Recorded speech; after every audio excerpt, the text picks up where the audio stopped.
Hello and welcome. My name is Moses Chule, a public health specialist, and just want to assure the women and men behind the badge, those who risk it all to keep our families and communities safe. We love you and we thank you. But if you are struggling, please tell someone. You are the bravest among us, but even heroes need help sometimes. Just be confident, believe in yourselves, for it is time to speak up about mental health. Today I'll be talking matters mental health, and specifically the mental health of police officers in Kenya. According to the World Health Organization, health is a state of complete physical and mental and social well-being, and not merely the absence of disease or infirmity. The CDC explains that mental health includes emotional, psychological, and social well-being, and it affects how we think, feel, or even act. It also helps determine how we handle stress, how we relate to others, and how we make healthy choices.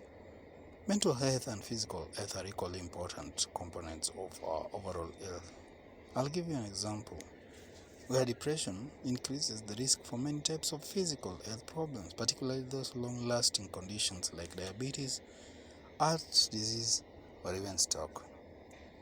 Healthy People 2020 states that mental health is a state of successful performance of mental function, resulting in productive activities, fulfilling relationships with other people, and the ability to adapt or cope with challenges.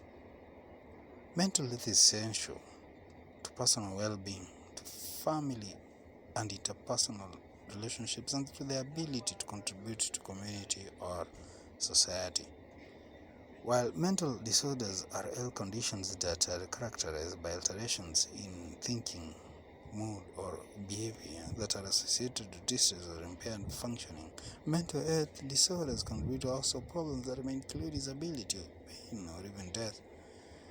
Mental health is described as the spectrum of cognitive, emotional, and behavioral conditions that interfere with social and emotional well-being and the lives and productivity of individuals, and can seriously impair either temporarily or permanently the mental functioning of a person. The other synonyms of mental health are mental health problems, mental health disorders, and mental dysfunctions. You must know that there are many factors that contribute to mental health disorders, which include genetics, childhood trauma, stressful events, negative thoughts, unhealthy habits, drugs and alcohol, brain chemistry, and the environment we live in. Living in a stressful environment can make you more likely to develop a mental illness. Things like living in poverty or having an abusive family put a lot of stress to your brain and often trigger mental illnesses. Working in stressful conditions could push an individual to burst.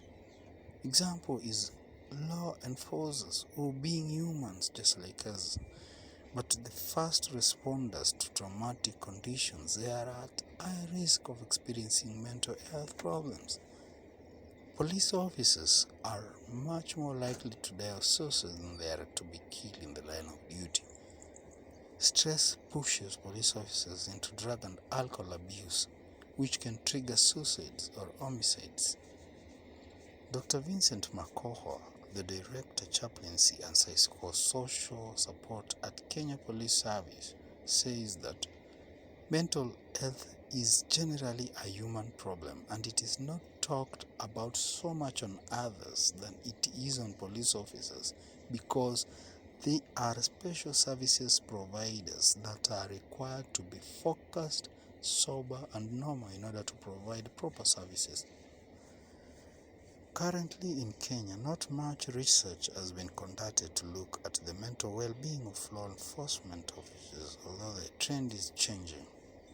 As the President of Kenya, the President Uhuru Muigai Kenyatta in 2019 by the executive order declared mental health a national disaster and later established a mental health task force to assess Kenya's mental health systems, including its legal, policy, and administrative environment, so that to identify areas that may benefit from reform for optimal delivery.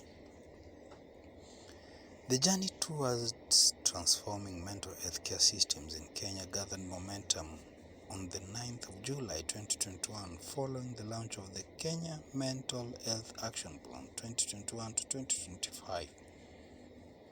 Ministry of Health Chief Administrative Secretary Dr. Mercy Mwangangi unveiled a 74-page and pointed out that mental health remains an integral pillar in the country's health system and socio-economic development. She called for concerted efforts to boost mental health care systems through investment, dedication, and planning for resources, coordination, oversight, awareness creation, and advocacy. Dr. Mwangangi noted that a task force report on mental health in the county found glaring gaps in mental health systems, and therefore the plan will address these challenges by setting out targets to increase mental health care financing through various mechanisms, including the universal health coverage. Friends, the future looks bright in Kenya. Thank you for listening.